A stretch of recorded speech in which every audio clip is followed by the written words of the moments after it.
Hello and welcome to the Rewind, where we dive into the making and legacy of various films from cult classics to award-winning masterpieces. Today's movie is Robin Hood, Prince of Thieves, the 1991 action-adventure blockbuster that stars Kevin Costner as Robin of Locksley, a nobleman crusader who leads the outlaws of Sherwood Forest in a fight against the tyrannical Sheriff of Nottingham, played by Alan Rickman.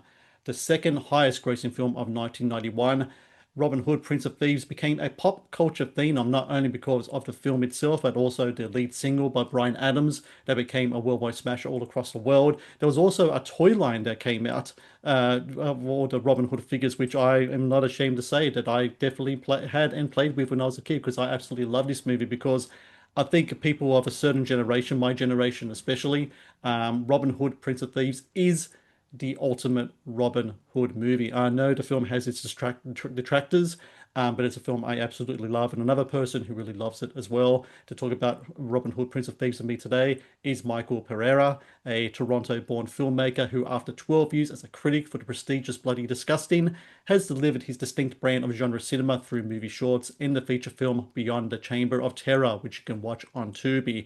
I'll have the links for everything where you can follow Michael's stuff and check out also his movie on Tubi. And all sources will be in the show notes as well. Michael, thank you very much for joining me today. How are you? Oh, great. I'm happy to be here, especially talking about Robin as Prince of Thieves. I was trying to rack my brain, Michael, about when I first saw this movie, because this is a really interesting film for me because when I was growing up, and I think you and I are the same age, same generation. I'm 45 today, and that I think you and I probably around the same wavelength there, 50, age-wise. 50, 50? There we 50. go. So there's a 5 years difference there. But when we were growing up watching like odd stuff, movies is not like the net where you could just get anything you want at any time. We had to rely on traditional forms of trailers and everything else. But the big thing that came from movies as well was the film clip. A lot of movies had that tie-in song, especially big blockbuster movies. Robin Hood, Prince of Thieves probably had the biggest one of all with Everything I Do for You from Bryan Adams. Um, and that song was on repeat so many times, the film clip, that I felt like I watched Robin Hood, Prince of Thieves just by the fact that there's clips inserted in the film clip alone. And then on top of that, I remember distinctly that there was behind the scenes of Robin Hood, Prince of Thieves. I'm pretty sure it had Pierce Brosnan hosting it. Yeah, it was the host. Um, Yeah, that's a big one for me.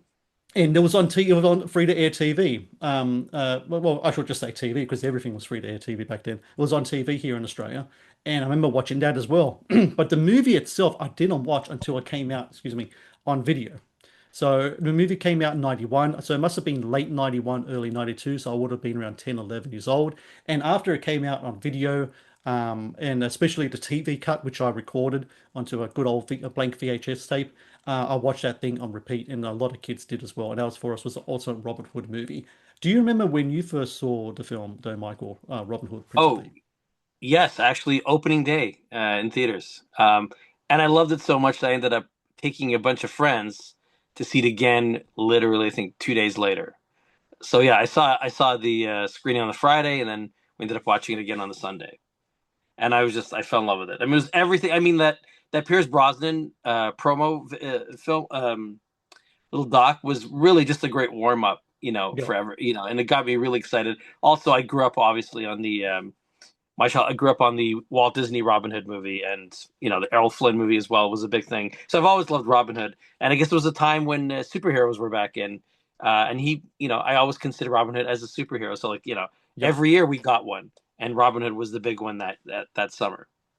That's a very good point you made just then, because I always explain to my kids about how they're kind of like fortunate to live in a time right now where they have the pick of the litter of all these different superhero movies where they get three or four a year and all these comic books that they read are brought to life. We didn't really have that much of it. So anything that came close to it, we grasped at it and we held on for dear life.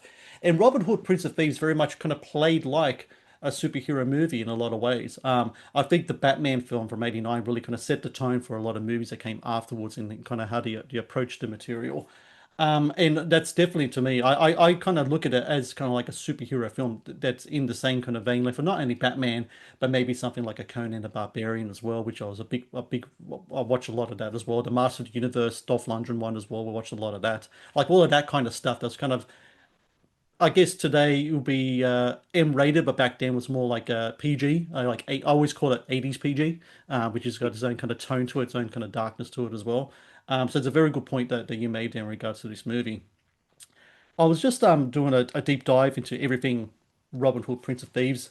So a lot of this kind of goes back to these two guys, Penn Densham and John Watson. They are producers, screenwriters. They were Oscar nominated back in the early 80s, late 70s for a couple of shorts that they made. So it was their idea to bring Robin Hood kind of back to the big screen. And so what they really wanted to do was they said they wanted to have a Robin Hood a la Raiders of the Lost Ark. They wanted to have that kind of Robin Hood movie. So Densham kind of put together this 92-page outline. John Watson turned it into a screenplay. Well, one thing that they wanted to do was they wanted to change up the story a little bit. So when you go back to watching that Disney Robin Hood, even like the Errol Flynn kind of one, is very much kind of like a devil may care kind of adventure and stuff. With this movie, it gives them a little bit more of a background, the whole thing about this socially conscious kind of rebel. First thing we see of him, he's in prison in Jerusalem during the Crusades. A very kind of interesting way to reintroduce his character, I think, to the world. Yeah, it was a really dark way to start the film. And I think mixing with the Crusades was just a great idea. It gave it not too different from what Bram Stoker's Dracula, mixing a lot of real history into like the Dracula myth. So I thought that was a really great way to really just let the audience know right from the get go that this is not going to be your standard Robin Hood movie. So I thought it was a great way to just kind of, and obviously introducing like the Morgan Freeman, the Azim character, which is, you always associate Robin Hood with Little John, and here already there's it introduces this dynamic between these two, and obviously the movie is really the heart of the movie is their relationship. And it's really that's really interesting too because I rewatched the movie again. So I rewatched the director's cut version because I think that's the only version that's really available now on streaming. I don't know if the theatrical cuts are available anymore. Yeah, the theatrical is only available through the Arrow release, which Okay. I think that's still the one. I think Kevin Reynolds, the director, Hmm. considers his cut. And I actually just recently, because I have the Arrow Steelbook, which has both cuts, and I haven't seen the theatrical since forever. Yeah, it has been available since DVD when he had to flip both sides. It was like one of the early DVD releases. Right. But yeah, I found like the theatrical still, because I for years I've only been watching the extended, but I feel like the theatrical is just like the more compact, more effective version. And I completely forgot about how effective it was. And what's interesting about the whole thing with having Morgan Freeman play this Saracen character um, throughout the film is that the movie doesn't shy away through the religious and political components that's happening at that time. So you have kind of like the Islam character played by Nazim, played by Morgan Freeman. He always refers to Robin Hood as Christian throughout the movie. Catholicism was a religion of the land in England at the time, but even the way they approached that in regards to the Catholicism of the church as an institution that's incredibly corrupted, that's shown throughout the actions of the bishops, versus the Catholicism of Friar Tuck, which is on the ground, boots on the ground with the people kind of thing as well. The distinctions between those two as well, I thought to be incredibly interesting. And then when it comes to the director's cut, because it has been forever since I've seen the theatrical, so I don't remember if they had much of this in it, the whole part of Sheriff and Nottingham being this practicing Satanist and he's got his own cult of these landowners and such, that was something that was very kind of whoa, to me as well. You Yeah. don't really see stuff like that in movies, especially one like the kid targeted kind of fantasy action film like this was. Do you remember if that was much in the theatrical at all? I know the witch was, but the Black Mass scenes, I don't remember that as much. There was a lot less of it, and the witchcraft aspect is literally just the witch. But even that, like the whole reveal in the end that that's his mom, like that Oh, stuff is not in the theatrical. So the theatrical is a lot lean. I mean, she practices dark arts, but I mean, like that's as far as it goes. But it never really goes into it. Yeah. But yeah, the extended cut definitely like dives right into it, which is jolting. It just adds a much darker edge to the movie. Absolutely does. I remember, yeah, just watching it recently, just going, whoa, I don't remember that. But yeah, it definitely does add very much a dark part. But again, it kind of establishes the kind of good versus evil and all the muck kind of in between it as well, which Yeah. I found to be very interesting.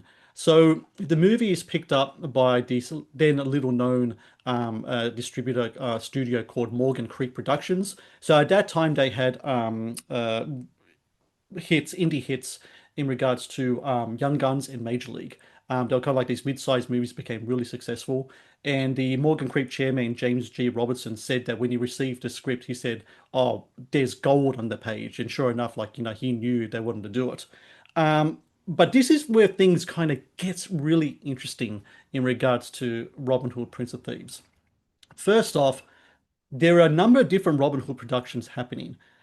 Morgan Creek was the only one. There was one with Fox as well, which I'll get to a little later. I think Disney might have been working on something as well. So whoever got to shooting first was going to be like the one to get the movie out first, right? And so they wanted to go out there and start shooting right away. They're working on a script and everything.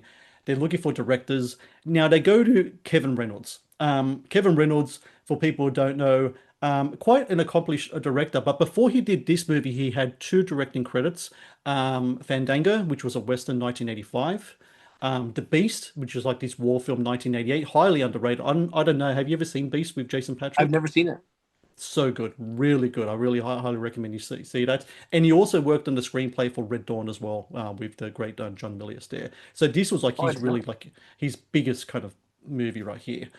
So they went to him, and he actually said that he wasn't a big Robin Hood fan, but he liked the story and the time period, and he thought it'd be intriguing to do a medieval kind of action picture. But he knew exactly why they came to him. It's because the friendship that he has with Kevin Costner. This is like they wanted to grab that guy. And I don't think people really understand how big of a star. Like Kevin Costner's a star now, right? But 1991, Kevin Costner, if you just want to look at that year alone, he has Robin Hood, Prince of Thieves, he has JFK. I think Revenge came out that same year as well. Leading up to that, he just won the Oscar for Dances with Wolves. He had done Bull Durham, Field of Dreams, No Way Out, Untouchables. This guy was huge as huge can be. And while he's not the first person you will think to play Robin Hood, he is essentially the leading actor, of the time. And if you're looking at Robin Hood as a Western, it kind of makes sense that he'll be cast and want to be cast in this movie. Yeah, and I remember the controversy with him being cast. I mean, it was just an uproar. There still is. Like that's always like the debate with people. It's always Costner tends to be like the one sticking point of whether people warm up to. But the amazing thing, yeah, just Costner, yeah, is the accent is definitely the one thing that well, it's something that he attempts in the early scenes, and then he just kind of loses it as it goes on. But yeah, to me, it's never bothered me because I feel like, yeah, you're right. The reason why they brought him, he's a movie star, and you can clearly tell he's like his charisma. Just I don't I it might be the best in the sense of just his movie stardom. Like I feel like he's just owns that screen, and you forget the accent. At least for me, I forget it, and he inhabits everything that I wanted in a Robin Hood. Um, and again, I feel like again, going back to what you were saying about that there's quite a bit of a journey for the character. He isn't the heroic character right from the get go, which is always what you generally got from other adaptations. He was, and I feel that's a Costner thing. He loves starting his character in a very kind of flawed and dark place, and Waterworld. He kind of continues that. The character is even more of a shadier character. But I feel like I loved that. I felt that was refreshing. It gives him kind of a nice arc. But I feel like those are the pros. I think of getting a guy like him, that you get that movie star charisma, just which is what you associate with Robin Hood. You kind of need that. But he also has an everyman quality, which I think that's one of the reasons why that movie was successful. And also, like you can clearly tell he's doing all the stunt work. And he looks so convincing at it. But yeah, sorry, I'm going off in a tangent. But Costner is yeah, I think yeah, it was a controversial choice, but I feel like that's a big part of that movie. I feel like is that that movie stardom of him is it's clear as day in every scene. The whole issue of the accents is really interesting topic because we're seeing it now as well. The Odyssey trailer came out a month ago, and people are like, "Oh, it's all American accents," and some of the stuff in there as well. At the time, so Kevin Costner and Kevin Reynolds were kind of arguing over the accent. Costner wanted to do it. Reynolds said drop it. So you do get that kind of little bit of a kind of like a mix of the both in there. I always think to myself though, just how important is it to what it needed? Like, I don't think there was any need for him to really do an accent whatsoever in the film. I mean, I'm on Kevin Reynolds' side because if you can watch Gladiator and you can watch Russell Crowe with an Aussie accent playing a Spaniard in Rome, if you can watch Hunt for Red October and it's Sean Connery playing a Russian, but he's still got his Scottish accent in there. There's so many examples of this. As long as the performance is good, as long as the character has the charisma, as long as they know who they are and what they're there to do. I don't know if accent really needs to be really properly seen, unless you're doing something like a biography or something like that. I can kind of understand that. But to me, whenever I watch a film, it never seemed to be a problem with me, even with Christian Slater, the way he spoke in the movie as well. I think he was trying on a little more with the kind of like Yeah, and more more kind of like the, convincing. Yeah, yeah, Costner, it's genuinely Rocky. Like yeah. it sticks out, especially because he loses it by the end of the movie. There's no attempt at it by the end of the climax. But again, like it's one thing you let because again he captures so much of what you want in that character, and and again being a teenager and growing up like that's he's a hero. I mean, like this, there's no doubt about it. He's the hero of the story. And again, Costner's everyman quality, I think, really does really help with his portrayal. I was saying before that there were other productions happening. So Kevin Costner says yes to this one because Kevin Reynolds is doing it. And he's like, I like Kevin. We've worked with each other before. And they're telling the story in a new way. They're not kind of repeating it, making a joke of it, which we kind of talked about this, the tone that's set already. At the time, though, Kevin Costner was actually attached to do a film, a Robin Hood film with 20th Century Fox that would have been directed by John McTiernan, who at the time had done Die Hard and Predator. And Oh, I don't know. so Kevin Reynolds says in the yeah, that would have been a pretty cool movie. Supposedly later on they tried to get Mel Gibson into filling the Kevin Costner role, which didn't work out. And a lot of what that movie would become would be that other 1991 Robin Hood movie that starred Patrick Bergeon and Uma Thurman. So some of that would have been in there. So Kevin Reynolds actually said, I think it was in an interview with could have been Den of Geek, I think he said a few years back. He said when Kevin Costner agreed to sign on, Kevin Costner went up to Kevin Reynolds, aside and said, "Look, did you know that I was working on another Robin Hood with McTiernan? Is that the reason why you're asking me to do this movie?" And Kevin was like, "Look, I had no idea about that. Like, none at all." The producers knew though; they knew exactly what they were doing here. They're kind of a shifty bunch, these guys, especially Densham and Watson, because they're producing the movie as well as writing it as well. So they definitely knew what they were doing in getting Kevin Costner into this movie. So good on them for like just doing a little bit of a politically and to get a little bit of a sabotage going on with the other productions. Because as you can see, we didn't get a John McTiernan Robin Hood, but that would have been pretty cool, right? If there was a John McTiernan Robin Hood with someone like, I don't know, if it wasn't Kevin Costner, like Mel Gibson or something like that, that would have been pretty cool to watch, I think. Oh, it would have been great. Yeah, I mean, the closest we ever got to him doing a appear like that is I guess 13th Warrior, which is like which I like. I'm happy that he may not have done that if he didn't do this, but who knows? Everything happens for a reason. The Matt's Movie Reviews YouTube channel is brought to you by TeePublic. TeePublic is the world's largest marketplace for independent creators to sell their work on the highest quality merchandise. With over 1.2 million designs, TeePublic is sure to have something you love. Another person they have in the movie is Mary Elizabeth Mastrantonio, playing Lady Marian, or Maid Marian, as some people will call it.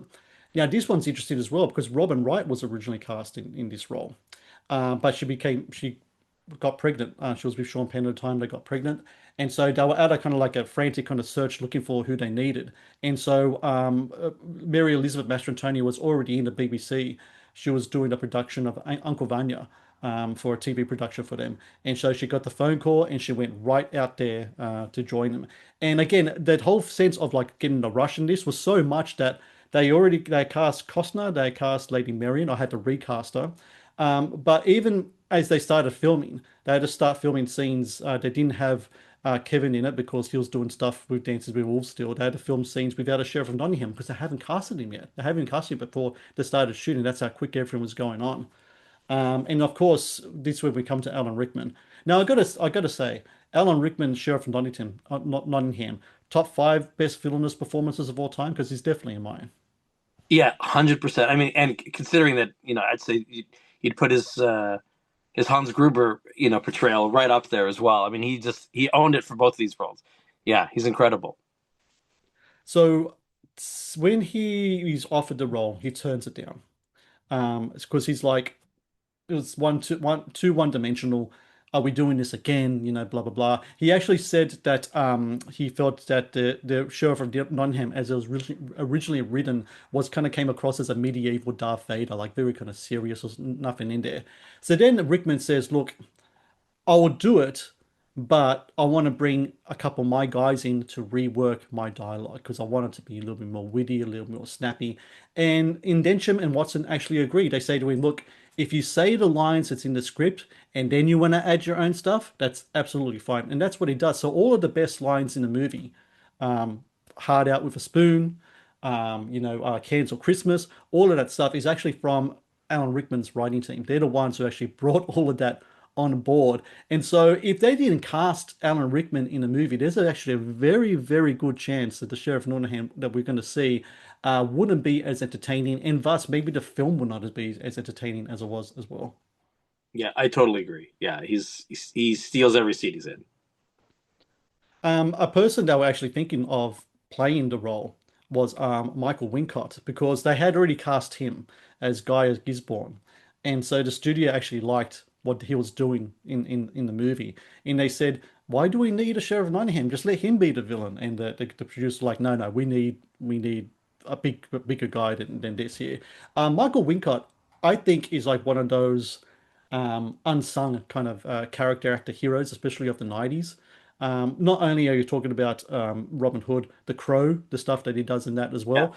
To this day, I don't know whether he's from the UK or from America. Do you know which one he is? I'd like to think that he's American, but yeah, he's one of those. Yeah, his accent is convincing. So, uh, yeah, it's a good. I don't know. I never actually bothered to look into it.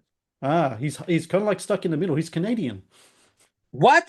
Yeah, And he's from Toronto or my hometown. I had no idea. yeah. From wow, I just didn't know that. So yeah, he's from Toronto. Never thought, didn't know he was Canadian at all. No, That's no, incredible. it is. But again, it's like one of those things where these great character actors, especially like a guy like him who can go back and forth with all the accents and such, he's kind of like what the anti Kevin Costner in that he has to like that him as an actor has to kind of absorb the role a whole as what it is. I mean, I still think Top Dollar from The Crow is like one of the great villains as well, from what Michael Yes. Wincott does in that movie. Yeah. Another person who's in this role, which is really close to not being in the movie, Sean Connery as King Richard. One of the great cameos, I think, Michael, Yes. of all time. Yeah. Like I no one, remember the huge cheer in the theater. I remember a yeah. huge cheer in the theater when he showed up.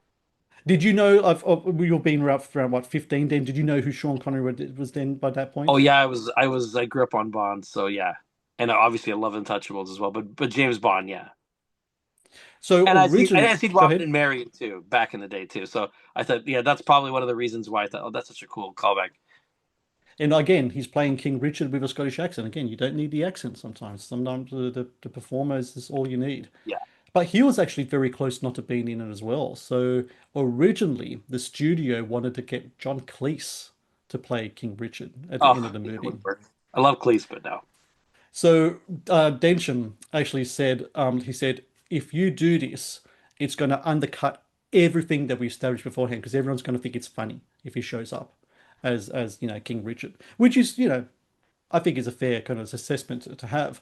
So it took Densham and also Kevin Costner because he was in Untouchables with Sean Connery to really kind of ask, we need you for this scene. It's only going to take one day. Sean Connery's fee is usually like for something like that $1 million.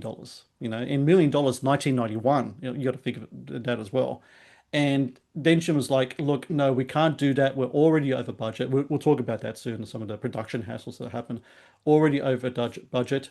But look, um, one day's work, how about $250,000?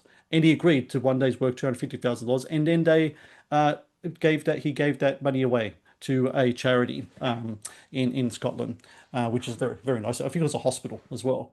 Oh But wow. yeah, so imagine you're back to your 15-year-old self or 16-year-old self, and you're sitting in the cinema and you're watching a film, and John Cleese shows up at the end. What do you said before people cheered when Connery came up? What do you think the reaction will be with John Oh, Cleese it would have been breaking, which laughs. It yeah. would have been laughs. It would have been, yeah. It wouldn't make any sense. Again, like the Robin and Marion connection is and again, it was a great time. Those days didn't have spoilers, right? So we had no idea that he was going to No. pop in. Um, when it comes to some of the best lines in this movie, a lot of them I think do belong to Alan Rickman in the film as well. So if you're thinking just popping into your head Robin Hood, Prince of Thieves, what line's kind of comes up to you? I mean, you got the Christmas line, you got the spoon line. What else kind of comes up to you in this movie as well? The spoon line is the most iconic. Um, All Off Christmas as well is another one. Trying to think of another one. Yeah, those are like the go tos. He has so many great lines, so many great moments. I And like again, like he's able to juggle being funny, campy, but also like intimidating. And Rickman has that kind of twinkle in his eye that he can switch either way. He's masterful at that. one of my favorite ones is when he's talking to he's Harlem of girls, and he says, "You for breakfast, you for lunch, you for dinner. Bring a friend." I like that one. That was pretty Yeah, funny as that's a well. great one. That's a great one. And also, there's a number of good lines that's given by Morgan Freeman in the film as well. Um, I think he's like you were talking before about like this is kind of like a dynamic duo kind of thing that's happening between them throughout the movie. Um, Supposedly on set as well, Morgan Freeman was very much the kind of rousing kind of leader on there because conditions on this film were very miserable and like it was a rush production and such. And where Azim in the movie, has all the great kind of like lines in the film is like, everyone has to rise up with a fight with Robin Hood and stuff like that. He was like that on set as well.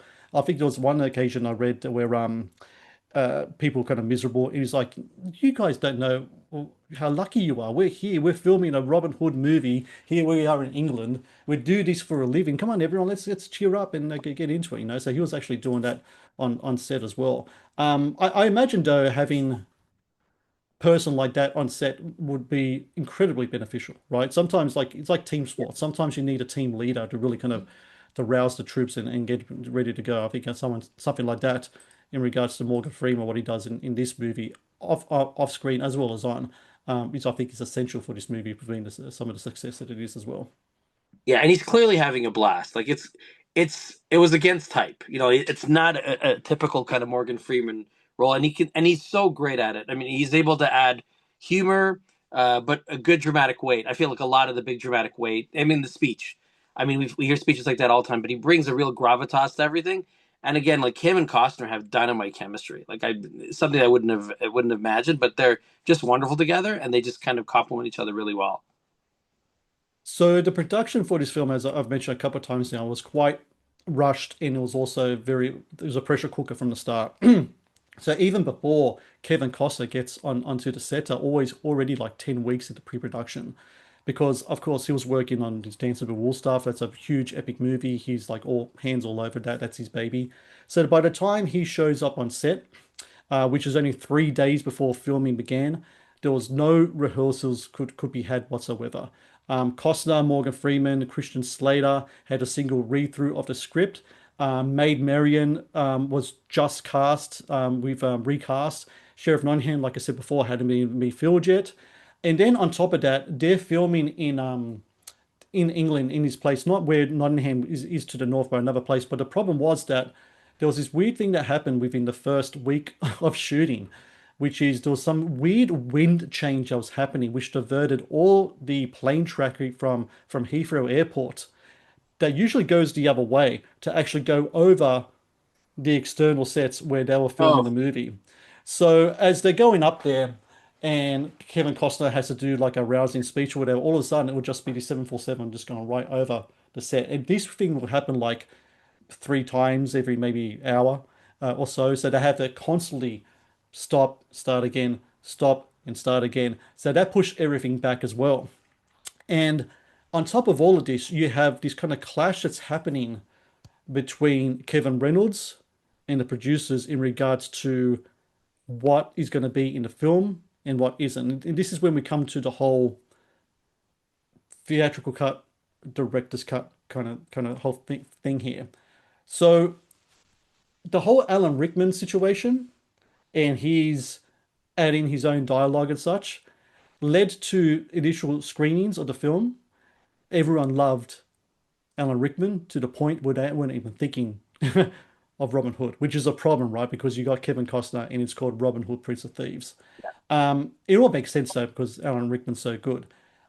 So Denham and Watson wanted to cut a good chunk of Alan Rickman's time, 12 minutes or so. So a lot of the stuff we already talked about, the satanic mass stuff and everything else, but there's other kind of bits and pieces as well. And this led to a big clash with Kevin Reynolds. And Kevin Reynolds essentially said, you know what?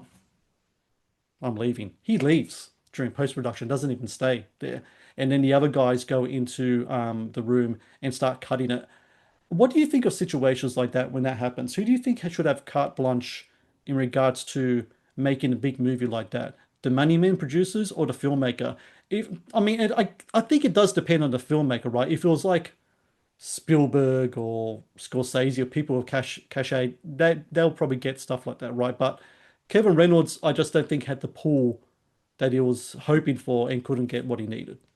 Yeah, and it's a Kevin Reynolds curse. He had the same issues on Waterworld, Yeah. if not a lot worse.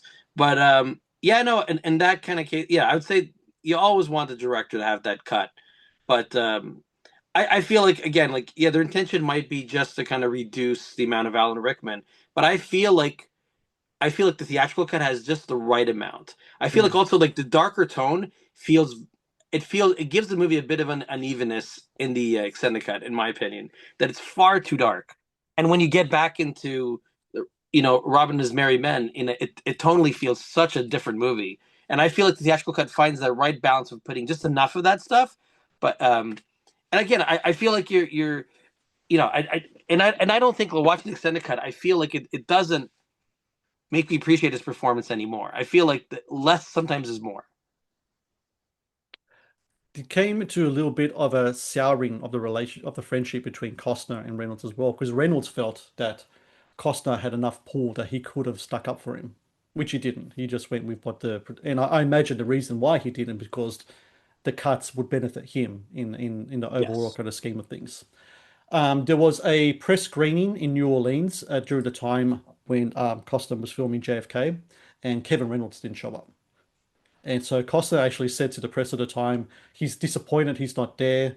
And he also said, I think he's disappointed they couldn't make everything be exactly his way. And if you don't have Final Cut, that's going to happen. But I thought he directed a really wonderful film.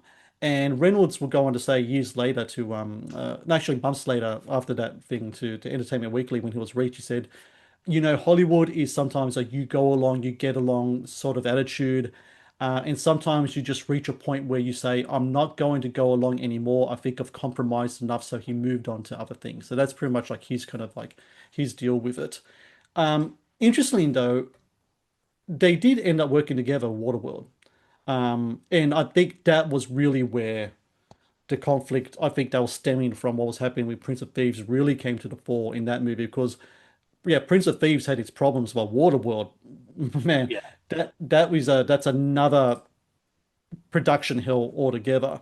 Yeah. Um, I'd imagine though that after the whole Prince of Thieves kind of bruising and then working on something like Waterworld, especially after Kevin Costner is an Oscar-winning filmmaker as well and would want to input a lot of his own money into a film like that, that the tension on set in that film between them must have been just like absolutely crazy. Yeah. But it's testament to Costner in the sense of still going with Reynolds and sticking with him, because you're right. I mean, Robin and Prince of Thieves is an exceptionally well directed film, and I feel like it has a great. I mean, something you take for granted now. shooting in England, I think you really do feel that. And there's a real grit to the movie too, which caught me off guard when I saw it theatrically. Where again you're talking about McTiernan making it. McTiernan, I feel we would have got a much glossier movie, Hmm. and Reynolds gives it a very kind of grittier look, like right from the prologue right to the end. It feels very dirty, very lived in. Very And shooting real organic. locations, which you take for granted now. You watch it. There's no, it's all practical. Like there's a couple of kind of fake backdrops here and there, but which is part of the charm of watching, like watching the old Errol Flynn stuff. Like that's kind of part of that world. But I mean, but it's generally a movie made practically. Aside from that one CGI bow shot, which is iconic from the trailer, it's a practical looking movie, and it's a beautifully directed. Like the set pieces always blow me away, and also it's quite a violent movie for a movie that was. I remember when it came out, our rating system at the time we have a 14A, which is our equivalent of PG-13, but Hmm. at that time it was called adult accompaniment, which was 14 and over, which was a shock for movies like that because Batman was PG. So it was, but it's a pretty violent movie, and the third act with the child being hung, I mean, like it's stuff that catches you off guard. I mean, when they kick him and he's like, the movie doesn't hold back on the violence. It doesn't feel sugar coated or made for children. The Matt's Movie Reviews podcast is brought to you by Amazon Prime Video. One of the best on-demand streaming services available, Amazon Prime Video features exclusive Amazon originals as well as popular movies and TV shows. Watch Amazon Prime Video anytime, anywhere. Well, you forget that the movie begins with Azim and Robin held captive in Jerusalem, and those guys are chopping off the hands of thieves and such like that. Like Yes. you forget that's kind of like Yeah. how it begins, right? And then on top of it, of course, you're talking about the hanging scene as well. The whole part where the kilts are brought in, which again is another kind of like there's a more extended scene in the director's cut where you actually see the sheriff from Nottingham go to the kilts leader and ask him to help in paying all this money. The part where they come in and they start ambushing the Sherwood Forest, and then they start doing the flames with the arrows and the women and Yeah. children and people in peril. That's pretty intense as well. But Yes. again, I think what's so great about this movie is that, and it's something that I always talk about all the time when it comes to how I kind of review films, especially like action adventure films. What are the stakes at play? Why are we kind of like buying into this? Why are we kind of watching this and wanting to uh, care about whether Robin saves Marion or whether, the child at the end, survives the hanging, or whether Will Scarlet gets beheaded or not, and all that kind of stuff. I absolutely love that kind of filmmaking. I think there's something to be said about I don't know, these days it just feels like some of those stakes just aren't there. Like we were talking off air about the new Robin Hood film, the death of Robin Hood. Something that I felt in that movie that was really missing was kind of like a display of emotional stakes. So it can't only be physical, plot-driven stuff. Sometimes it has to be like eternal emotional stuff, and that was something that was missing from that film. This film just has it so well. You got your people set in their positions, who there's good guys who are the bad guys, but there's complications in those guys as well. Robin, it seems to me throughout the movie, they also always seems to be someone who is kind of remorseful because while he knows it's doing the right thing to go against this tyrannical leader, he's putting a lot of these people in jeopardy. So when things go wrong, he takes it really personally. And I really like that. He takes it's a nobility and a responsibility that the character has. But I think it really just lives through the film. You kind of feel it. And so when he wants to take that on and he feels the burden and the responsibility, but he still stands up and he wants to be courageous and brave, I think that's a really cool thing for him to pull off. Yeah, and yeah, I agree with you. There's like genuine stakes in that third act. They have a very meticulous plan, and everything falls apart. From with the child, I mean, like this, it just they keep racking it up. And also, like again, the props on Kevin Reynolds to create a real, which is something that you don't get enough in movies today, a real sense of geography. Hmm. You know the stakes, but you know exactly where everything is, what's happening, and it's everything so clearly. The layout of it is so clear. The action is so clear of what's going on, and it's so beautifully cut. That third act is as good of a third act as anything I saw growing up in my youth. Like it's a rousing, great climax, and and again, at a time where you just don't get that anymore. If anything, I find a lot of movies I get fatigued by the third Hmm. act, and Yeah. with here, no. Again, you're right. The emotional stakes is something that's severely lacking when you get movies, and they take that for granted. Action for action's sakes, but here everything has a purpose, and you really feel like, wow. I mean, like he has a decision to make. The kid's hanging, his brother is about to get his head chopped off. It's incredible. It's riveting stuff. It is incredibly so. I remember only just watching it a couple of days ago in the part where Robin shoots the arrow, he hits the rope gets cut, and then what's it called? Maid Marian screams out, Robin, like really loud, and then the big explosion in the background. Everyone, I was just like, I was in heaven, man. I was just like fantastic. Took me back Yes. to running around with my brother, pretending to have, bows and arrows and swords and stuff, and pretending to do all these things. This is the kind of stuff that brings out a sense of adventure and play and stuff. I think it's really, really cool stuff here. Yeah. Can I mention one other thing that's an unsung hero of this movie? I mean, one of the reasons why the movie is so successful. Michael Kamen's score is Hmm. incredible, and I think is his finest hour. That Yeah. theme, obviously, Morgan Creek carried it on to their logo, right, for years. I mean, the themes are iconic. I've never forgotten them. Everything, obviously, with the Bryan Adams song, which he co-wrote. That theme carries on in the film. Yes. Um, yeah, it's again something that you just don't get enough anymore. These memorable scores. There's so many wonderful themes in that film. Like that score, and again, the tension. A lot of that sequence is that brilliant Michael Kamen score. Who's I don't think he's ever been better. I mean, Die Hard is definitely up there, but I feel like Robin Hood, Prince of Thieves is his finest hour. 1991, a big year for Michael Kamen because he also did the strings for the Metallica song "Nothing Else Matters." That was him that Yes, did the yes, yeah, orchestration for that. So when they did those the S&M concert, that was him doing the orchestration and stuff like that. So very yeah. big year for him. Speaking of big year, so June 14, 1991, that's when Robin Hood, Prince of Thieves was released. So this year will be the 35th anniversary of the movie, which just, yeah, I know. I was saying that to my wife. It's like, it was 35 years ago since this movie came out, Yeah, and we're just like, oh my it's, God, yeah, yeah. it's aged Um, really well, though. It's aged really yes, well. it looks great. It looks good. I mean, I think it looks fantastic. They should do a re-release in cinemas for it one day. I think it'll look fantastic in the I'd love it televisions and because the it's cinemas. it's a it's to me, I still stand as it's one of my all-time favorite summer movies that Yeah. delivered on everything that I wanted. It had the humor, had emotional stakes. It had all the great set pieces. It has everything, and again, it's a long movie. It's longer than what you normally got for movies of that era, especially even it's in a theatrical cut. It's still quite long, but I feel like you don't feel much of that bloat. I feel like it moves, and there's always a never repetition, and I think it does a great job of juggling. I mean, we can go on about this. Like a big part of the success of the movie is also what an incredible ensemble Hmm. of actors, both name actors and both smaller actors. Everyone is pitch perfect, and you love all the characters. So there's never a moment where you feel like, oh, you might have been able to shave a little bit off that character, but if it's every single one of them is memorable. The And it movie, has adventure, romance, everything I want in a Robin Hood movie is kind of checked off. the movie makes $390 million. The budget was estimated 48 to 60 million, so it's a huge, huge box office haul.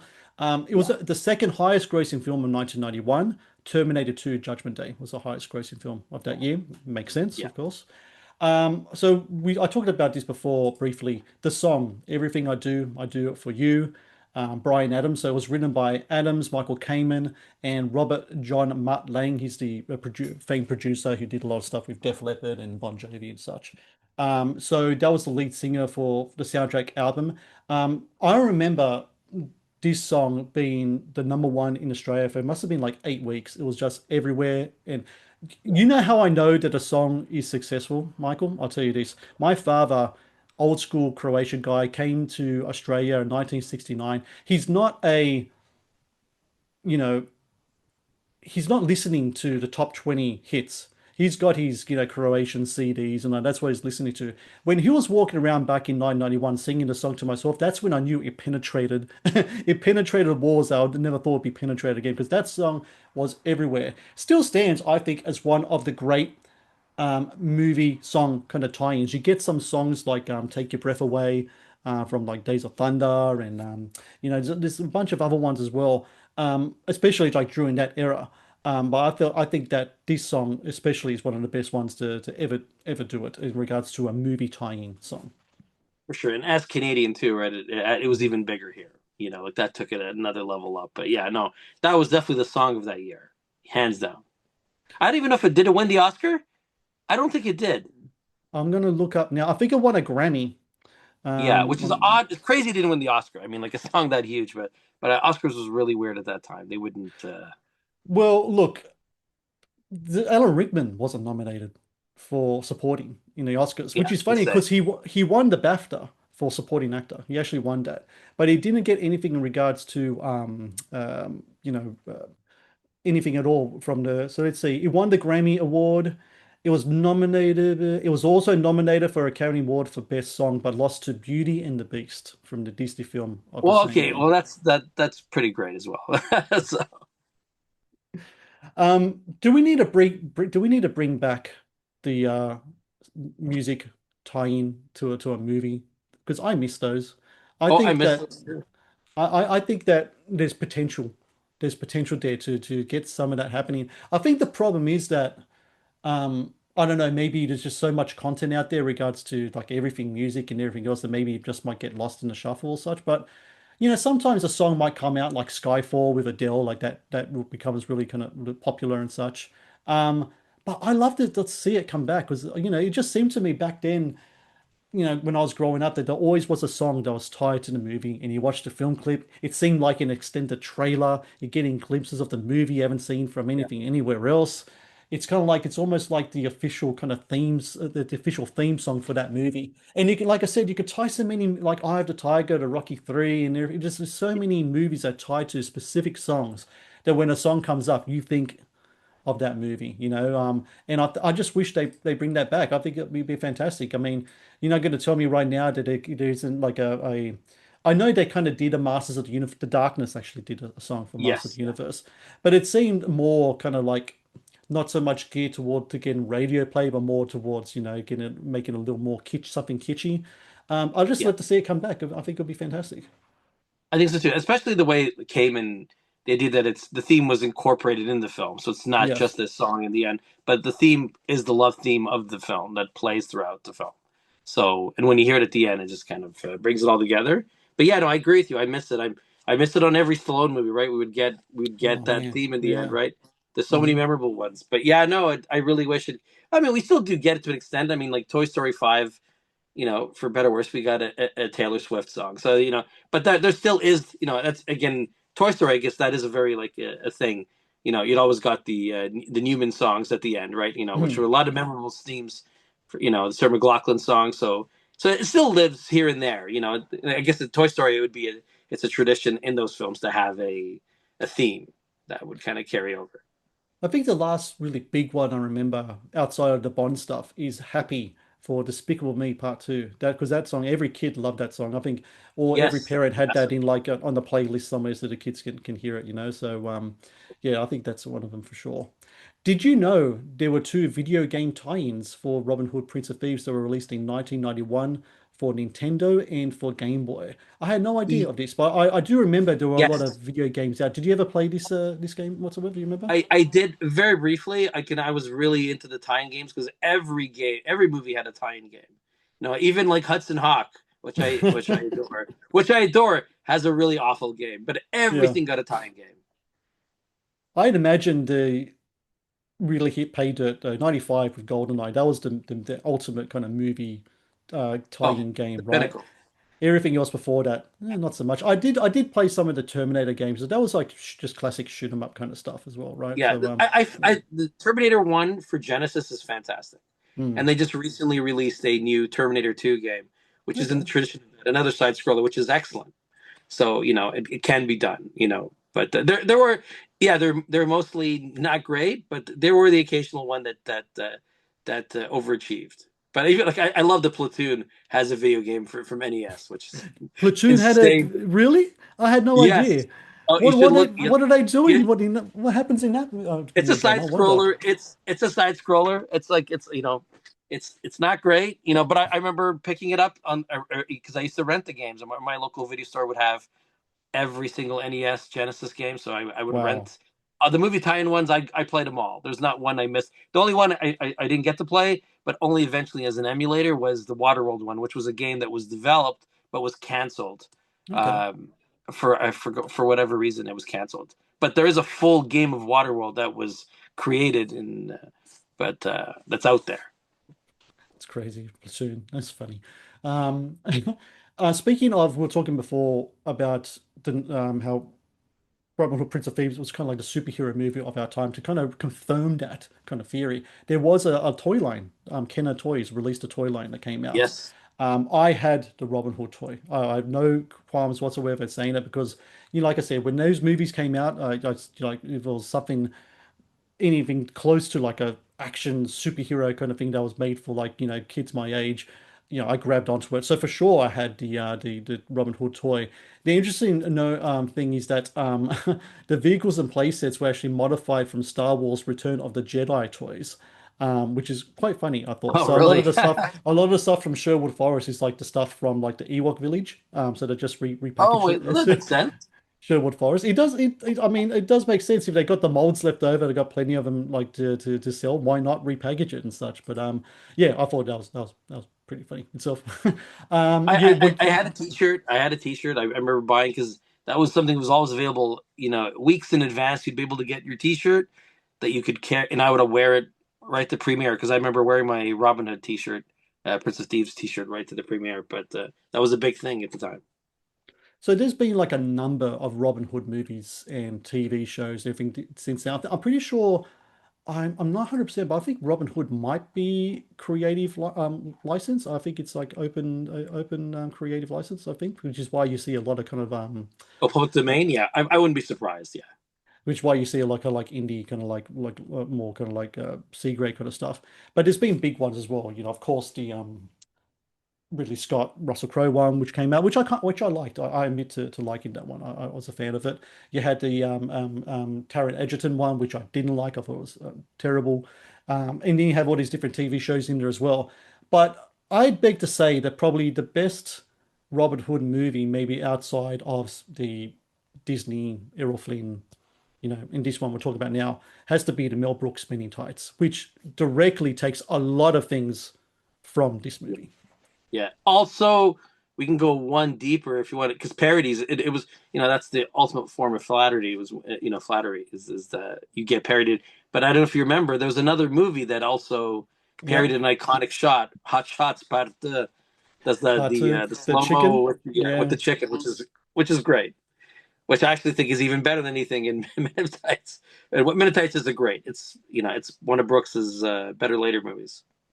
There is a line in the movie that Carrie Earl says is like, "What what makes you the best Robin Hood?" He says something because I can speak in an English accent. He says in the Yeah. movie. Yeah. Now, supposedly, like this is kind of like half-assed internet research with this one because I couldn't find an actual credible source to back it. It was just things that like in certain trivia pages. Supposedly Kerry Ells was actually offered Robin Hood like in Prince of Thieves and he turned it down because the script at the time wasn't that well good. I don't know. I haven't been able to find any interviews of him saying so or anything like that whatsoever. It would have been kind of odd though to have because if Robin Wright was cast as Maid Marian and then you have Kerry Ells as Robin Hood, it would have been kind of odd to have the Princess Bride duo come back again Yeah, in that this would have movie, been right? very odd. Yeah, Yeah, and again, I feel like Costner's movie stardom at the time was a big reason for the movie's success, yeah. and also, oddly, for North American perspective, I think a lot of North Americans went to see it. I think having him in it, and Morgan Freeman, I think took away a lot of those barriers where you feel like, okay, this is a distinctly UK brand, and I feel like with him bringing that kind of Hollywood kind of sensibility to it, I feel like did give it a more of a crossover, which you probably wouldn't have gotten any other way.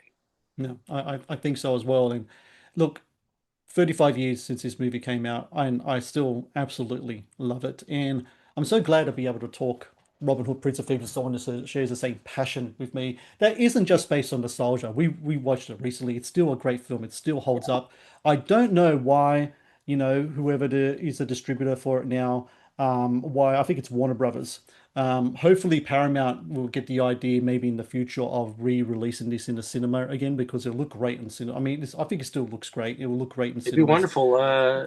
There we go. And Arrow's got an amazing release, really great release of it. I mean, Um, it'll work. I think it'll work. I think people will go see it for sure. Because Alan Rickman, like I think, especially post Harry Potter, like he's a fame is just as big. Kevin Costner is still very popular as well, and yeah, I think it'll be great for people to check out. If you haven't seen Robin Hood, Prince of Thieves, and I don't know what you're doing with your life, I'm going to have a link to Amazon so you can check out on Prime, or you could perhaps buy that Arrow Blu-ray as well. Highly recommended, no doubt, Michael, from you and I for people to watch it who haven't seen oh it. yeah, For me, it's the ultimate Robin Hood movie. It really is, and same. I had such a great time talking to you today. All Yeah. things Robin Hood. Michael Pereira, I thank you again, and hopefully we get to talk again in the future. It's been a pleasure. Uh, Likewise. Thank you for watching the Matt's Movie Reviews channel. Please subscribe for more reviews, podcast interviews, and exclusive content.